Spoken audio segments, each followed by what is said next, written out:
শোনেন, আমি একটা জিনিস মনে করি যে রাজনীতি সবার অধিকার, মত প্রকাশ অধিকার।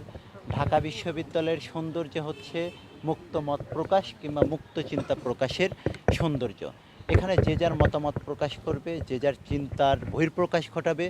সেই চিন্তা কোনোভাবেই যেন বিগত আওয়ামী ফ্যাসিস্ট আমলে যে ধরনের নিপীড়নমূলক রাজনীতি, গেস্ট রুম, গণরুম কিংবা জবরদস্তিমূলক যে রাজনীতি প্রণয়ন করা হয়েছিল বা শিক্ষার্থীদের মধ্যে যে অপরাজনীতি চালু করা হয়েছিল, সেটি যাতে কোনোভাবেই না হয়।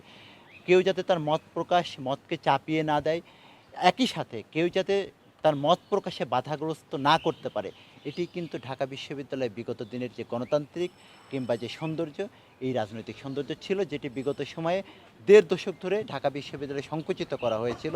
আমরা মনে করি ৫ই আগস্ট, জুলাই আগস্টের ছাত্র জনতার গণঅভ্যুত্থানের মধ্য দিয়ে যে উন্মুক্ত রাজনৈতিক পরিবেশ তৈরি হয়েছে, যে গণতান্ত্রিক চেতনা বা মূল্যবোধের রাজনীতি তৈরি হয়েছে, সেই রাজনীতিতে এই ধরনের কোনো কর্মকাণ্ড কারোর মত প্রকাশে বাধাগ্রস্ত করার কোনো সুযোগ নাই। তবে অবশ্যই সেটি যেন, সেই মত প্রকাশ যেন কোনোভাবেই কারোর উপর নিপীড়নমূলকভাবে বা জবরদস্তিমূলকভাবে চাপিয়ে দেওয়া না হয়, সেটির বিরুদ্ধে যে কেউ প্রতিবাদ করতে পারে।